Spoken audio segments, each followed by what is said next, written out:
A poesia se faz, está presente em tudo, em todos e em qualquer lugar.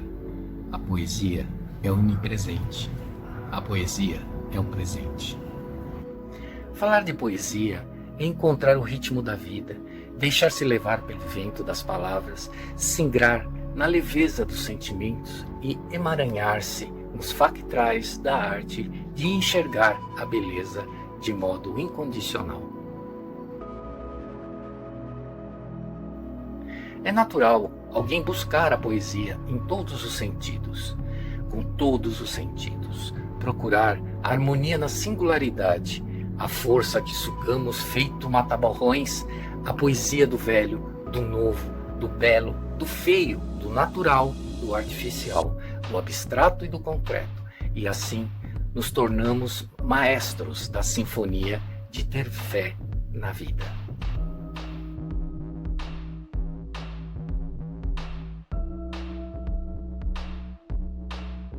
O poema é um instrumento da poesia, um gênero textual que pode ser apresentado por meio de estrofes, versos, rimas e métrica, mas não necessariamente. O poema é livre, tem liberdade, pode se manifestar do jeito que quiser. Pode ser lírico, pois em sua origem, na Grécia Antiga, quando era declamado, vinha acompanhado dos dedilhares de uma lira, que lhe dava a melodia de suporte. Um exemplo é o poema Amor é um fogo que arde sem se ver. Familiar? Vou ler os versos. O amor é um fogo que arde sem se ver. É ferida que dói e não se sente. É um contentamento descontente. É dor que desatina sem doer. É um não querer mais que bem querer. É solitário andar por entre a gente. É um não contentar-se de contente. É cuidar que se ganha em se perder. É um estar-se preso por vontade. É servir a quem vence o vencedor. É um ter com quem nos mata lealdade. Mas como causar pode seu favor? Nos mortais corações conformidade, sendo assim tão contrário o mesmo amor. Este poema foi usado na canção Monte Castelo do álbum As Quatro Estações de 1989, gravado pela banda Legião Urbana. Ela foi escrita por Renato Russo, que utilizou recortes da Bíblia, como os versículos de Paulo aos Coríntios, no capítulo 13, e o soneto número 11 de Luís Vaz de Camões. Um poema também pode ser narrativo, trazer uma história em seu contexto, sem preocupar-se com as métricas ou rimas. Um exemplo de poema narrativo é O Corvo, de Edgar Allan Poe. Os versos foram traduzidos deste poema ritmicamente pelo poeta português Fernando Pessoa. Numa meia-noite agreste, quando eu lia, lento e triste, vagos, curiosos tomos de ciências ancestrais, e já quase adormecia, ouvi o que parecia o som de alguém que batia levemente a meus umbrais. Uma visita, eu me disse, está batendo a meus umbrais. Ah, que bem disso me lembro, era no frio de dezembro, e o fogo, morrendo negro, urdia sombras desiguais. Como eu queria a madrugada, toda a noite aos livros dada, para esquecer em vão a amada, hoje entre os hostes celestiais, essa cujo nome sabem as hostes celestiais, mas sem nome aqui, jamais. O Corvo, de Edgar Allan Poe, é um dos poemas narrativos mais famosos da língua inglesa e, por que não dizer, do mundo todo. Ele aborda a história de um homem não identificado que, enquanto lia livros, das bases das ciências em frente à lareira de uma noite fria de dezembro, de fogo fraco para desviar os pensamentos de Lenore, sua amada que havia morrido. É surpreendido por supostas batidas à porta, mas, quando dá conta, nota que ela vem de sua janela. Ao abri-la, um corvo entra em seu quarto e pousa sobre o busto de uma deusa grega. Irônico, pede ao corvo que se identifique e o pássaro responde Nevermore, que em inglês tem seu significado como nunca mais, cuja sonoridade se assemelha ao crucitar de um corvo. O protagonista se surpreende, mas cai em si de que essa nova criatura que entra em sua vida logo desaparecerá, assim como os amigos que um dia o abandonaram para não mais voltar. Assim que conclui o pensamento, o corvo repete, nunca mais, como se endossasse suas lamúrias. O narrador julga que a expressão foi ensinada à ave por algum infeliz e decide saber mais a respeito do invasor. Por um instante, seus pensamentos voltam-se para a morte de Lenore. Sente o ar pesado e a presença de anjos. Então, ele pergunta ao corvo se aquela sensação é uma mensagem de Deus para que ele se esqueça da amada que partira. E o pássaro repete, nunca mais, o que o protagonista interpreta como um sinal que jamais se libertará daquela angustiante dor. O julgamento faz o narrador encolerizar-se e considera a ave como um animal agourento. Desesperado, pergunta se um dia se juntará a Lenore no céu, mas o corvo diz outra vez, nunca mais. Furioso, ele ordena que o pássaro retorne aos reinos das trevas, mas o corvo não sai do lugar. O poema se conclui com a aceitação do protagonista de que sua alma está atrelada à sombra do corvo imóvel que nunca mais dali sairá. Para quem gosta de contextos góticos, esse livro é uma boa pedida. Mas os poemas também podem ser dramáticos, aqueles que foram escritos para serem representados, por exemplo, em peças teatrais. Um exemplo bem conhecido e bem famoso é Romeu e Julieta, de William Shakespeare, uma história romântica e dramática de dois jovens que vivem uma paixão proibida. Observe o trecho. Romeu, ah Romeu, por que és tu, Romeu? Renega teu pai e recusa teu nome, mas se não for possível, jura que me ama e não serei mais uma Capuleto. Só o teu nome é meu inimigo. Tu és o que és e não um Montecchio. O que é um Montecchio? Nem mão, nem pé, nem braço, nem face, nenhuma parte pertencente a um homem. Oh, tenha outro nome. O que é um nome? A flor que se chama rosa, se lhe dermos outro nome, deixa de ter perfume? Por favor, Romeu, seja meu Romeu, e guarda para ti o teu nome, que o título vale mais. Ah, Romeu, renuncia o teu nome e em vez dele, que não faz parte de ti, fica comigo. Vamos assistir ao trecho apresentado no exemplo no filme Romeu e Julieta, de 1936, com Leslie Howard e Norma Shearer nos papéis principais. O filme foi dirigido por George Cukor. A história de Romeu e Julieta já foi adaptada ou serviu de inspiração de acordo com a leitura poética de muitas pessoas, de desenho animado a livros, a quadros, a muitas obras mais. Eu, por exemplo, escrevi o livro Orfeu e Julieta, publicado pela editora Uirapuru. A base para a construção do livro foi a obra Romeu e Julieta, de Shakespeare. No entanto, eu fiz uma releitura com foco na dualidade dos opostos. Assim, Romeu deu lugar a Orfeu, um rapaz negro, humilde, um rapper, filho de caiçaras, cujas falas e dos demais membros do seu núcleo são apresentadas na linguagem do rap.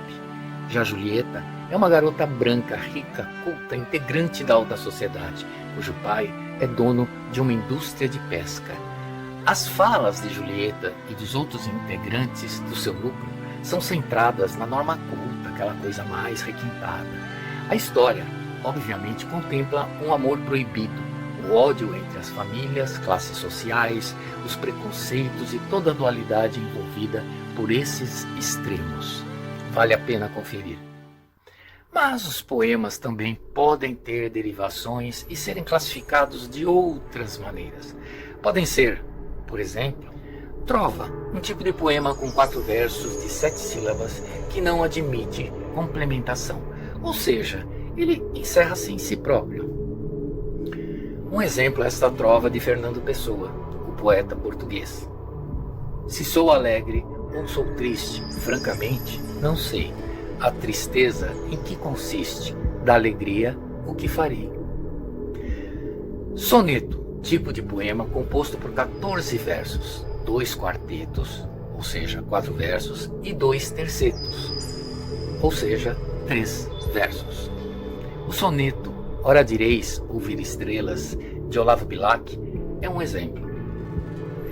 Ora direis ouvir estrelas, certo, perdeste o senso, e eu vos direi, no entanto, que para ouvi-las, muitas vezes desperto, e abro as janelas, pálido de espanto.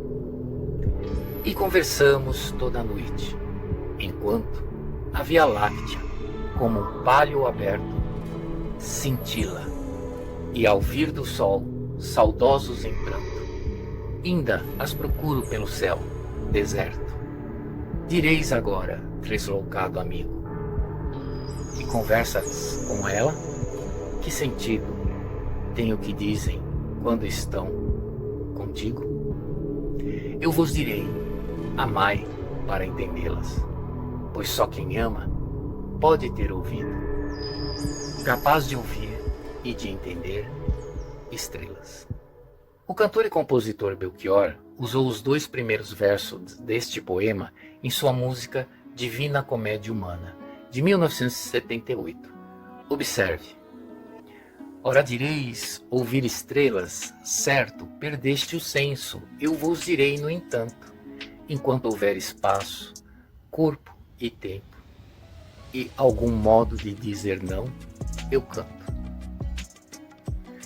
Cordel também é um estilo literário poético, escrito em geral na forma versificada e rimada, a partir de histórias populares.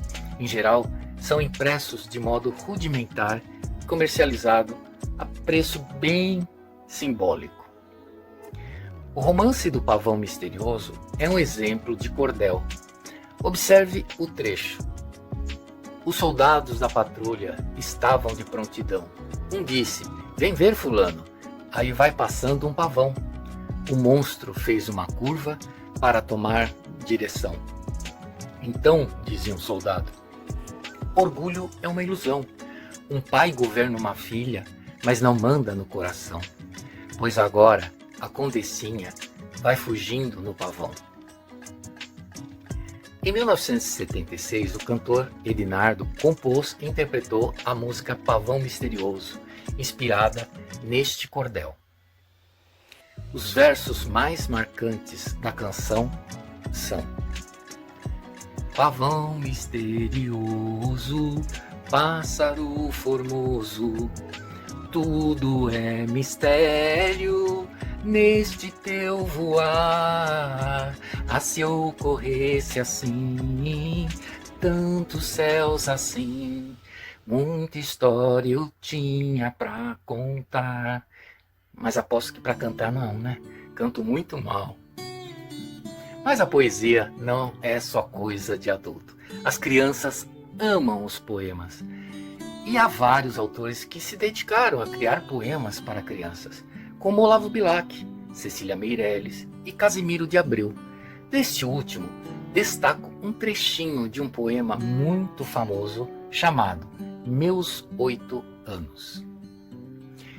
Oh, que saudades que tenho da aurora da minha vida, da minha infância querida, que os anos não trazem mais. Que amor, que sonhos, que flores, naquelas tardes fagueiras, à sombra das bananeiras, debaixo dos laranjais. Obviamente, os poemas não têm fronteiras e são dinâmicos. Há muita poesia nos poemas e muitos poemas na poesia. Mas se o assunto é poesia, nada melhor do que entrevistar um poeta, não é verdade? Bruno Eduardo nasceu em Diadema, São Paulo, em 1993. É poeta, escritor e professor de língua portuguesa e artes. Trabalha com educação há 7 anos, como mediador cultural em bibliotecas, em espaços culturais e como professor. Graduou-se em letras, cursou no Centro Universitário Fundação Santo André e concluiu na Faculdade de São Bernardo do Campo. Idealizador e co-organizador do Sarau Expressão. É diretor da Bepoieses Produções. Bruno é entusiasta da arte, conectada com o dia a dia e que transcende o dia a dia. Uma arte acessível e desafiadora. Por meio de oficinas e trocas de ideias, procura interagir com quem aprecia seu trabalho. Vamos às perguntas. Afinal, poesia, que linguagem é essa? É muito comum as pessoas confundirem poema com poesia. Qual é a diferença entre ambos? O que elas têm a ver com as artes? Jean-Michel Basquiat, Antoni Gaudí e Roberto Burle Marx eram poetas? Por quê? A poesia compreendo como uma linguagem, um conteúdo, uma essência, no modo de fazer, na maneira de criar. Penso na origem da palavra, poesia, vindo de um termo grego, poiesis. Poiesis é um modo criativo de fazer, é um fazer criativo. Então, quando eu penso em poesia, é um conteúdo, a poesia permeia o fazer. Então, desde coisas mais cotidianas, comuns, por exemplo, cozinhar. Tem poesia na cozinha, uma refeição, é o detalhe, é a individualidade ali presente, porque cada um tem a sua poética. Uns desenvolvem mais, outros desenvolvem menos, mas a poesia, ela está nesse detalhe que diferencia, que torna cada momento único, cada pessoa única, chama a atenção para isso, porque na rotina, no cotidiano, as coisas vão sendo uniformizadas, vão ganhando uma certa previsibilidade. E a poesia, a experiência poética, chama a atenção, o olhar para algo mais particular e específico, algo único, inédito. Pode ser inédito para determinada pessoa. Então, a poesia trabalha com esse universo do detalhe, ao mesmo tempo que é algo comum, é algo que se torna particular.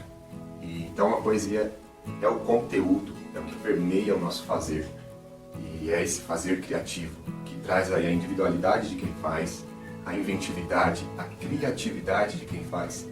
E basicamente isso é algo que se espera na arte, ou na maior parte das artes, quando se propõe a fazer algo criativo e não só uma reprodução artística, não só um artesanato, por exemplo. A poesia vai trabalhar com isso, com essa essência. Acho muito interessante pensar a poesia no cotidiano. Então, uma refeição, a maneira que a mesa é organizada, o cheiro, o sabor e a presença, a companhia de pessoas ali, pode dali se tirar insights, ter esse encontro do qual a gente presencia, experiencia a experiência poética, e dali, que aí a poesia, eu acredito que ela não é um fim em si mesma. A poesia nos possibilita um novo olhar para a realidade, nos possibilita ressignificar, nos possibilita ver beleza em coisas que normalmente não se vê. Porque a poesia, nesse modo de fazer, não fica restrito a eventos ou grandes obras. Embora eventos e grandes obras reservam aí um alto grau, vamos dizer assim, uma grande quantidade poética, uma grande quantidade desse conteúdo poético. Mas a poesia sendo uma linguagem, ela pode ser desenvolvida e a partir da maneira que a gente desenvolve a maneira de expressar de uma maneira poética, a gente desenvolve também um olhar. Enxergar de maneira poética é também a poesia em ação, né? Porque eu, quando escrevo, um dos meus objetivos é oferecer, é proporcionar através da minha escrita a poesia, a experiência poética, melhor dizendo. Por quê? A escrita, o poema, a literatura é em si o suporte, a plataforma para que a experiência poética seja oferecida, proposta, estimulada. E a cada experiência, a cada oportunidade, ela vai se desenvolvendo. Porque ao falar de poesia, estamos falando de sensibilidade, estamos falando de estesia, estamos falando aí dessa experiência que cada um tem. E naturalmente, alguns têm mais, outros menos. Mas é um repertório que vai se desenvolvendo. É uma maneira de compreender e de interpretar que vai se desenvolvendo. E então, a poesia é algo possível para além da arte em si. E trazendo para o campo da literatura, das artes, é comum falar, é um livro de poesia, quando na verdade é um livro de poemas. Então, ao estudar um pouco mais, ou se dedicar um pouco mais nessa diferenciação, é possível entender. São duas palavras, então deve haver alguma diferenciação. Poema, poesia, não é a mesma coisa, embora poesia é usado como sinônimo de poema muitas vezes, naturalmente, porque um poema bem escrito é esperado e muito provável vai oferecer aí esse suporte, essa plataforma para que a experiência poética aconteça, o fazer criativo aconteça, o olhar, a leitura criativa aconteça. Então, acho que é daí que vem um pouco essa combinação e essa junção de que as duas palavras representam a mesma coisa. E então, quando eu penso em poesia, o conteúdo, a essência, é o modo de fazer, é a linguagem. Quando eu penso em poema, é a estrutura literária, é o gênero literário, é a organização textual. No poema, o que normalmente na prosa a gente chama de linha, de frase, de parágrafo, no poema nós chamamos de verso, de estrofe, e é uma organização diferente. A quebra de versos, a sonoridade, são características da linguagem em verso, da linguagem versificada. E, então é uma combinação, uma coisa não exclui a outra, mas tem as suas particularidades. Bom, então entendo poesia como esse conteúdo e o poema como essa forma. E ao pensarmos em arte, estamos aí trabalhando, lidando com forma e conteúdo combinados para os devidos fins ou não fins de cada obra, de cada artista. Mas falando da poesia no sentido mais amplo, considero esses três autores poetas, no sentido de desenvolverem a sua poética no seu trabalho. E no caso, basicamente, autores que trabalham aí com o visual. Então, Basquiat, com seus grafites, com as suas ilustrações, conseguiu imprimir a sua poética, o seu estilo, a sua criatividade e, de certa maneira, inovou, né, por ter um traço único e, com isso, demonstrar certa originalidade. E, no contexto urbano, de onde surgiu as suas obras, ele imprimiu ali, registrou um tempo e um olhar, uma visão com relação ao contexto, então, onde ele surgiu, onde ele vivia e tudo mais. Depois de consolidar sua obra, ele já teve certo reconhecimento e ele veio a ser considerado um artista neo-expressionista e tudo mais. E a maneira que ele desenvolveu a sua obra, a sua arte, ele deixou como vamos dizer, legado, um estilo, um traço, uma influência para outros artistas. Ao pensarmos aí no caso Gaudí, um artista na arquitetura, um arquiteto, um artista que eu considero poeta também, por conseguir no seu trabalho, em construções e em obras arquitetônicas, imprimir a sua poética. Pois Gaudí, quando estudava, quando começava a sua carreira, ele não era um dos favoritos, não teve ali muita apreciação por ser estranho, por propor algo muito inovador a ponto de ser considerado estranho, incompreensível e tal. Mas, com o passar do tempo, conforme ele insistiu e foi, a sua obra foi se consolidando e ele tendo oportunidades para isso, começaram então a compreender e reconhecer valor na obra dele. Gaudí tem trabalhos em Barcelona que enriquece a cidade, que querendo ou não torna a cidade mais bonita.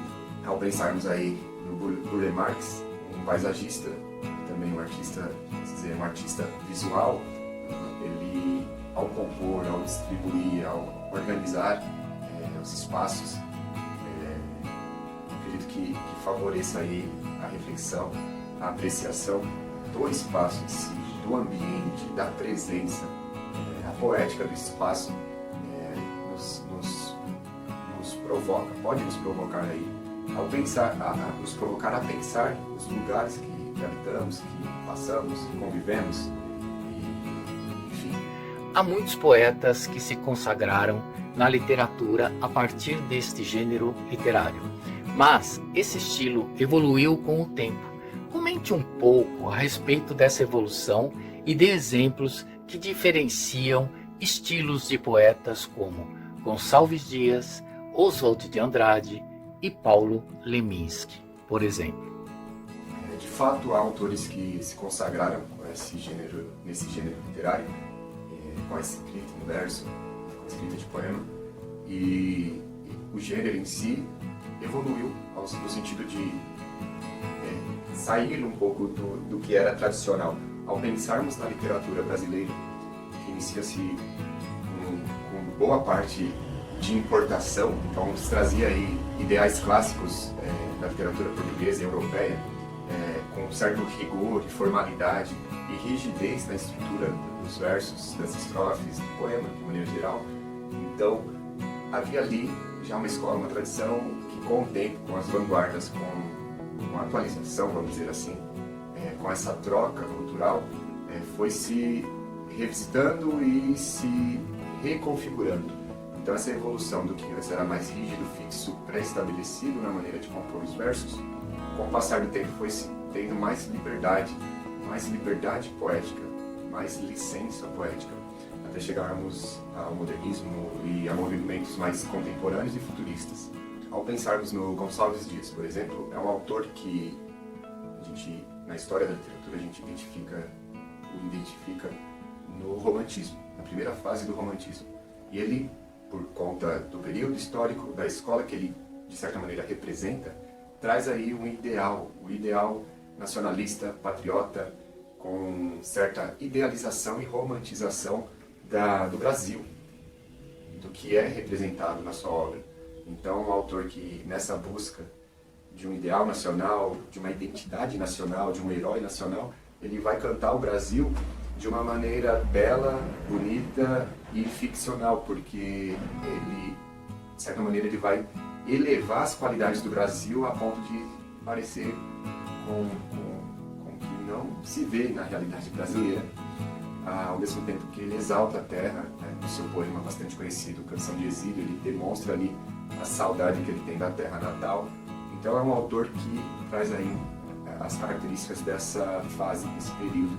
Ao pensarmos no Oswald de Andrade, ele revisita parte da história e da obra de autores de períodos anteriores e revisita a identidade, o ideal da identidade nacional, do que seria essa identidade nacional. Ele está à frente aí do que a gente conheceu e conhece como movimento modernista.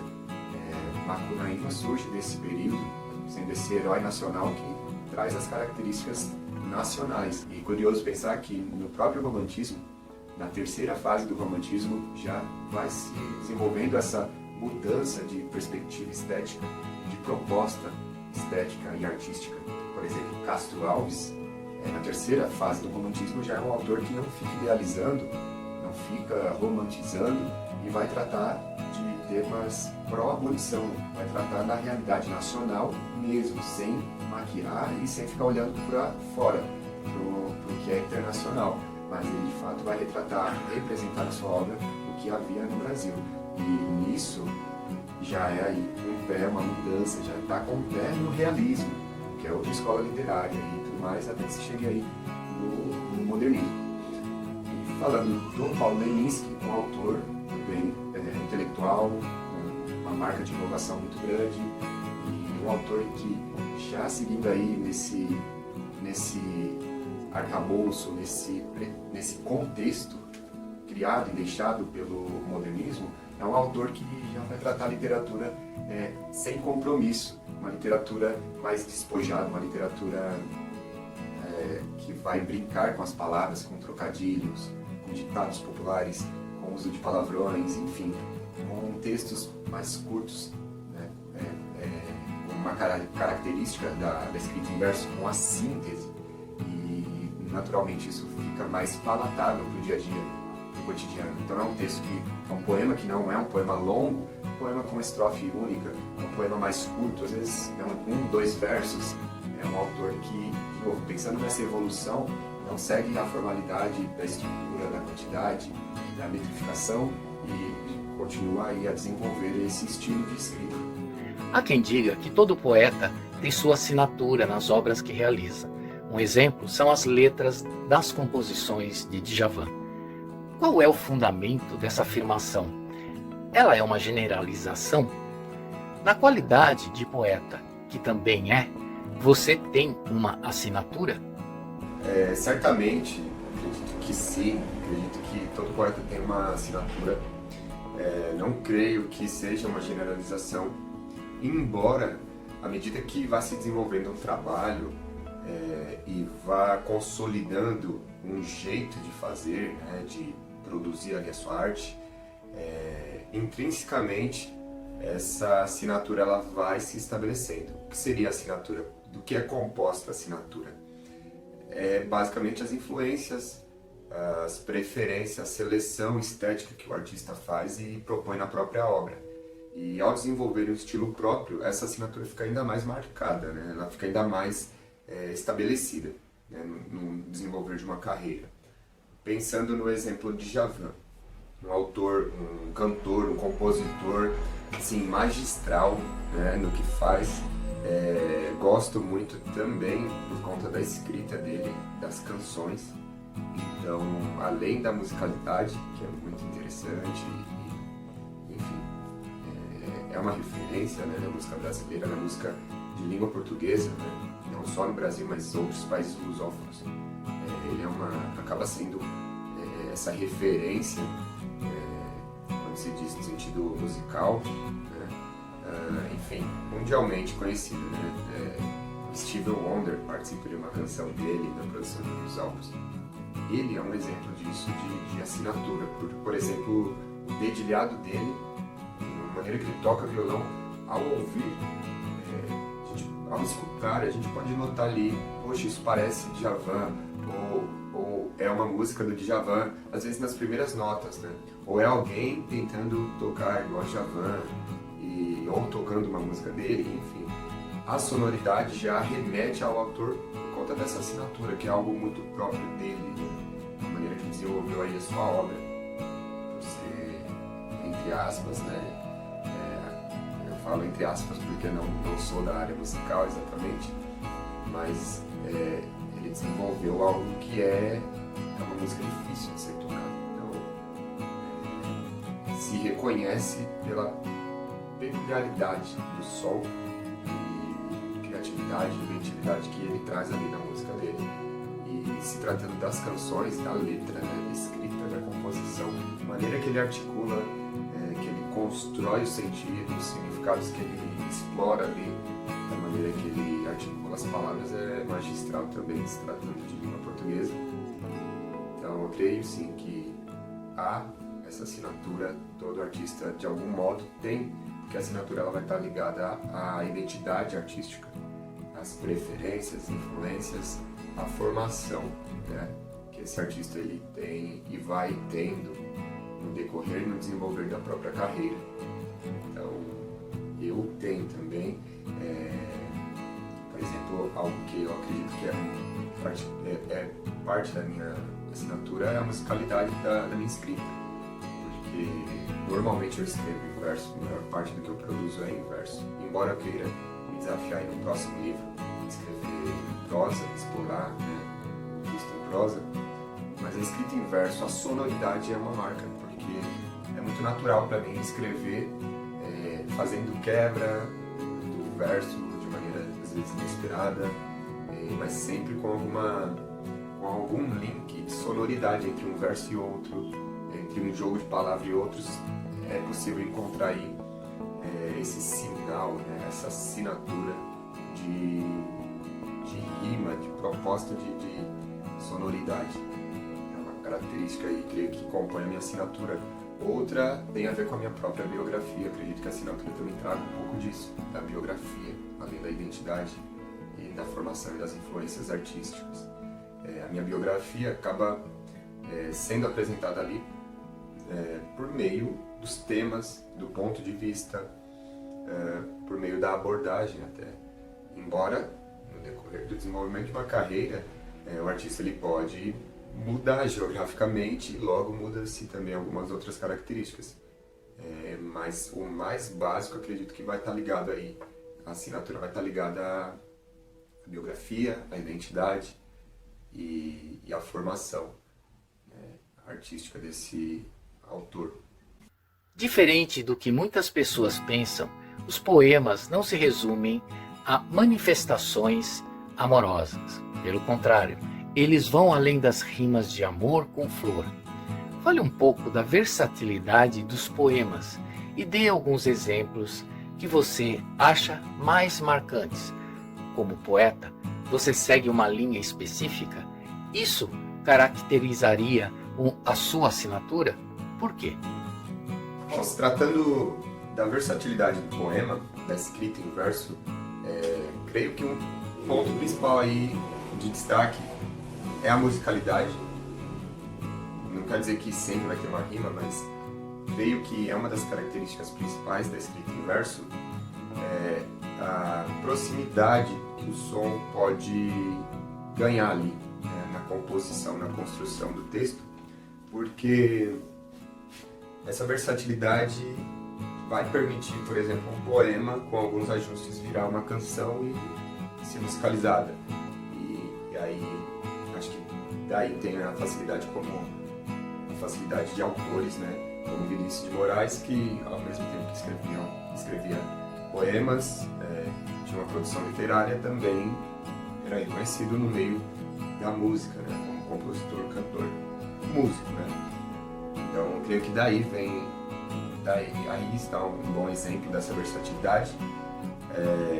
A linguagem poética, a escrita em verso, ela traz como característica também a síntese, né, às vezes de assuntos amplos e complexos que o autor, o poeta, precisa selecionar bem, precisa observar, precisa muitas vezes refletir o que selecionar de um tema para conseguir expressar em um verso carregando um universo, porque a síntese, né, é o desafio, né, e eu acho que é o que entendi bastante interessante, porque a leitura de um poema, a gente vai lendo e parece que a gente vai conseguindo chegar a camadas e camadas. Acho que isso acontece com vários tipos de textos, vários gêneros literários, melhor dizendo. Mas com a escrita em verso, com o poema, quando bem elaborado, é como se cada leitura tirasse uma camada de significado, de sentido, porque a síntese ela vai pedir isso. Então conseguir condensar isso num verso, um assunto amplo, e conseguir condensar isso num verso, isso pode ser muito interessante, criativo, inventivo. Então a versatilidade acho que vem daí, dessa síntese, dessa sonoridade.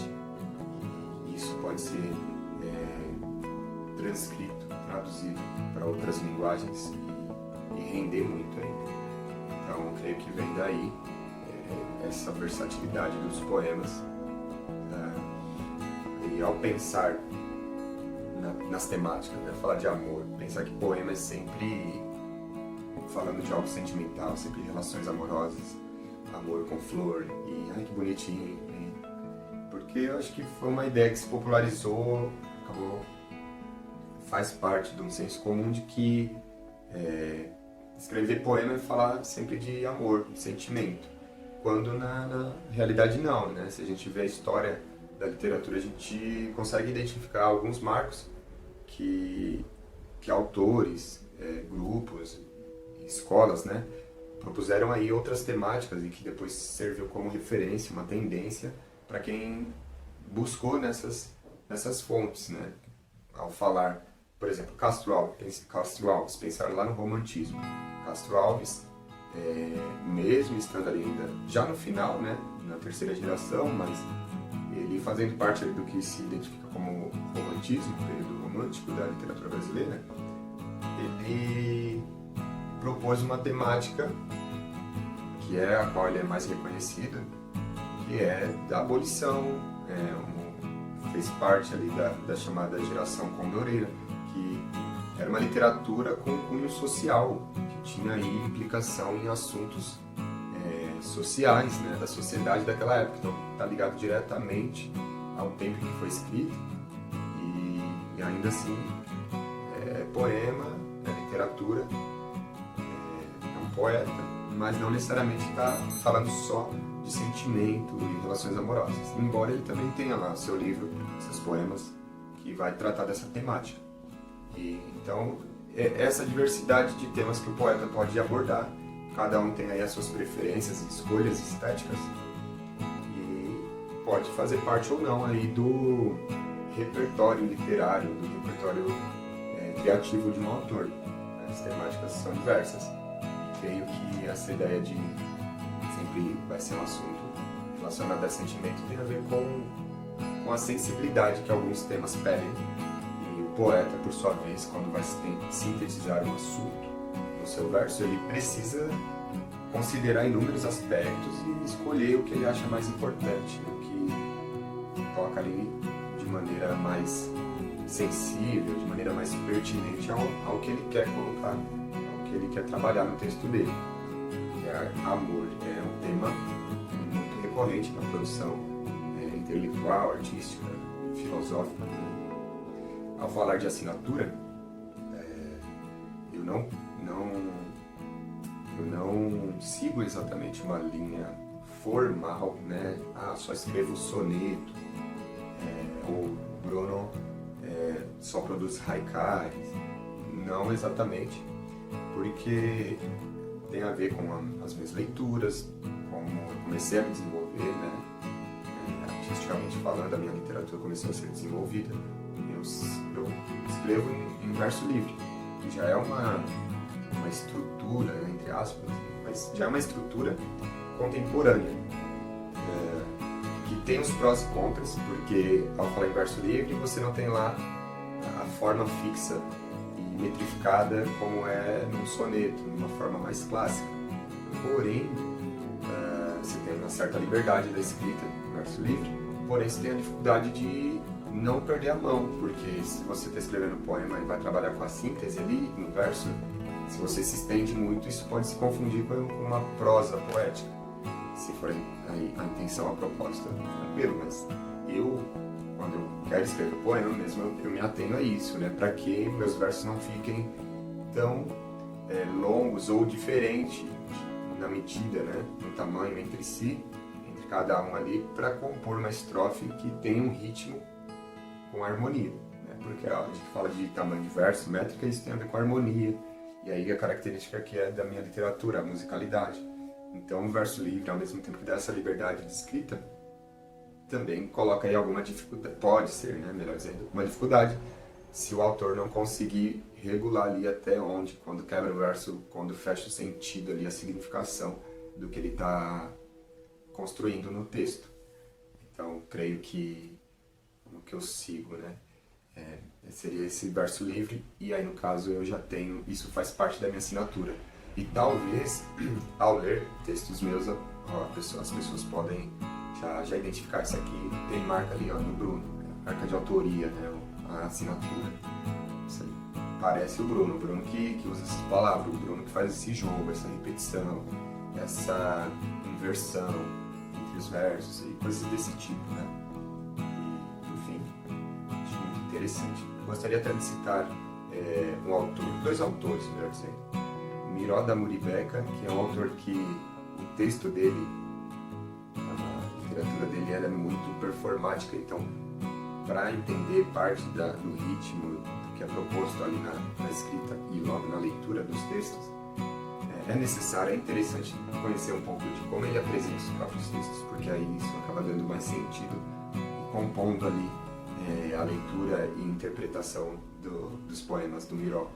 Outro autor também, Sérgio Vaz, que é um autor que eu gosto, que eu leio frequentemente, por trazer ali referências da escrita em verso livre e, de novo, por alguma identificação com base aí na assinatura, na biografia, enfim, ponto de vista, os pontos de vista melhores. Cecília Meirelles, Mário Quintana, Vinícius de Moraes se dedicaram também a escrever poemas para a infância, porque os poemas são fundamentais no aprendizado das crianças desde o momento em que a comunicação verbal ganha consistência. Partindo da perspectiva popular, é certo afirmar que os poemas infantis têm de ter rimas para o entendimento das crianças? Há alguma idade específica para ir além dos poemas com rimas? Acredito que os poemas são fundamentais no aprendizado da criança, porque, primeiro, é um tipo de texto que trabalha com a síntese, então, por consequência disso, vai ser um texto menor, mais curto. Então, a criança que está ali no início da vida leitora, né, que é um leitor iniciante, essa criança ela vai ter a oportunidade de crescer e de aprimorar o vocabulário sem levar o susto de um textão grande, páginas e mais páginas. Então, o poema, acho que ali é oportuno por isso, nessa fase da vida. Também, o nível da competência leitora vai permitir determinados tipos de poema para que favoreça aí o interesse e o desenvolvimento da leitura na infância, né? Desenvolvimento do leitor, da criança. Então, acredito que, de maneira popular, o poema ter rima por conta desse desenvolvimento inicial, que a rima, esse recurso sonoro, torna agradável, ajuda a memorização. E mesmo que a criança não interprete, não compreenda no primeiro momento, por ela decorar o texto, o poema, ela vai poder relembrar, e ela vai falar, ela vai ler, ela vai cantar, né? Vai repetir o poema, e ao repetir ela vai tendo a oportunidade de repensar aquelas palavras, aqueles versos daquela construção, e a partir disso, em algum momento, ela pode começar a compreender e interpretar. Então, acredito que é um recurso interessante para a infância, principalmente nesse início de leitura, porque a alfabetização está acontecendo aí também, e para além da alfabetização, o letramento. Então, aí vai se repertoriando, vai dando base para que essa criança ela vá conseguindo compreender o que ela lê, vai conseguindo interpretar o que ela compreendeu e o que ela lê. E acredito que para isso não tem uma idade específica para a criança ir além de textos, de poemas com rima, de poemas com temas infantis. A questão aí é pensar e possibilitar a essa criança leituras desafiadoras, porque cada criança tem o seu tempo e a sua competência à leitura, com base no repertório, no vocabulário, no acesso aos livros, com base no acesso à cultura. Então, não diria que tem uma idade específica. Naturalmente, as faixas etárias, primeira infância, segunda infância, tem temas que são de interesse da criança. Então, naturalmente, um poema que vai falar de bola, de brincadeira, de doce, vai ser interessante para determinada idade, e quando para um adolescente, para um adulto, não é tão interessante. Mas isso por conta das fases, né?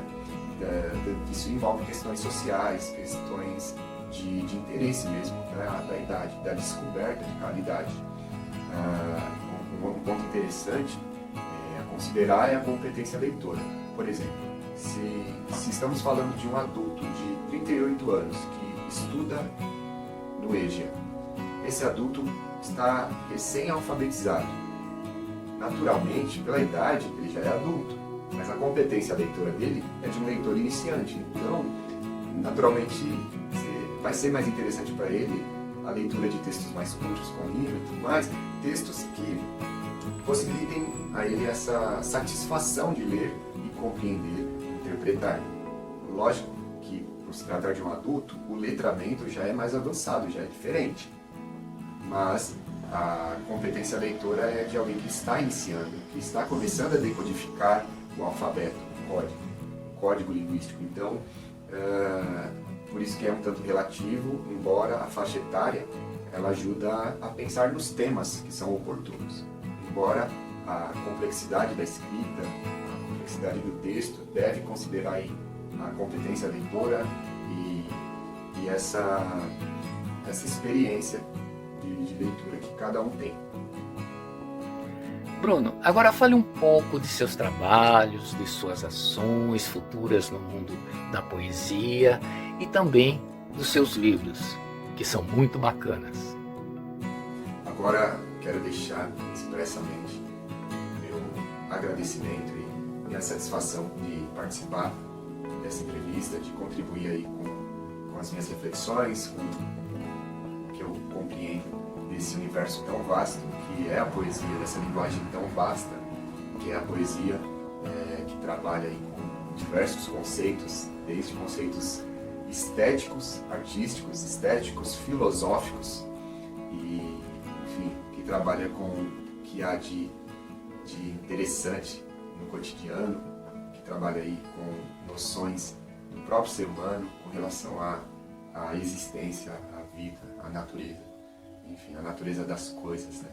Poesia, eu acredito que é algo que o ser humano acessa, mas não é algo que o ser humano domina ou tenha criado a partir de si.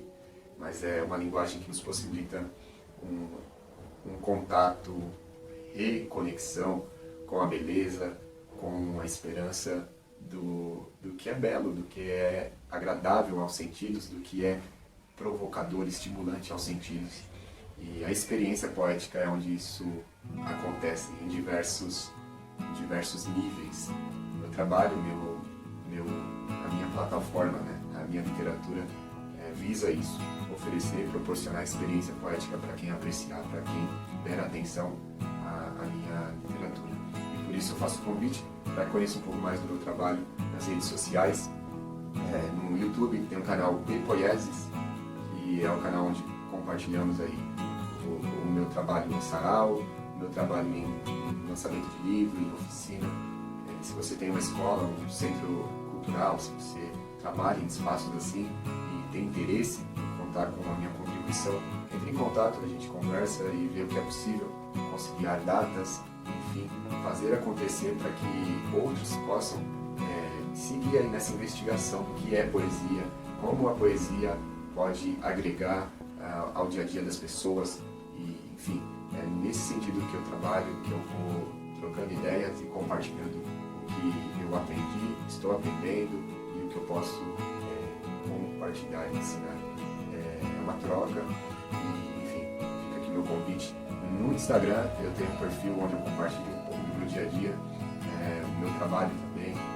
Bruno Eduars, Bruno Edu A-R-S, Ars, que é a palavra que dá origem à arte, dá origem aí também à técnica, esse jogo, enfim.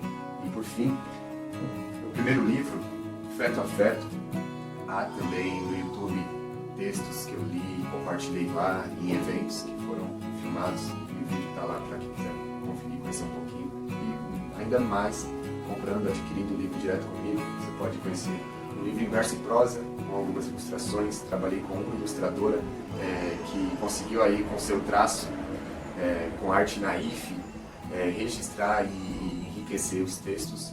É um livro em verso e prosa, a maior parte são poemas, mas há também alguns contos e haikais. Fica o convite para que você leve para sua casa também e conheça Feto a Feto, um livro em verso e prosa que eu indicaria aí para a infância, adolescência e adultescência. Feto a Feto.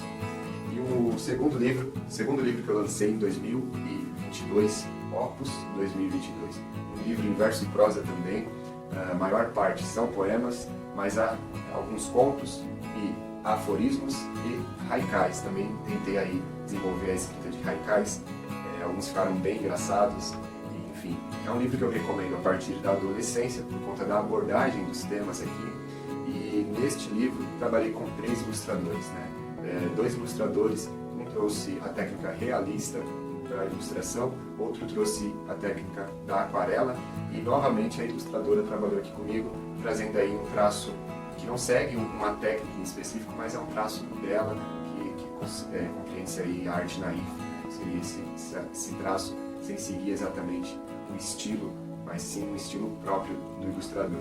No verso aqui do Opus tem um QR Code, e esse QR Code dá acesso a uma playlist de textos que eu levei para o estúdio para musicalizar e fazer aí o poema falado ou o spoken word. E, enfim, conheçam a obra. É possível ter aí uma amostra grátis na internet, mas você também pode fortalecer o meu trabalho adquirindo o livro, os 2 livros direto comigo. Levando os 2 tem desconto, levando um por 3, vai ter aí esse prazer da leitura. E é isso, estou à disposição para contribuir com o trabalho da literatura pro dia a dia, seja na escola, nos centros culturais, enfim, ou nas redes sociais. Um abraço, fiquem bem e até mais. Pois bem, pessoal, espero que tenham gostado deste programa e até o próximo.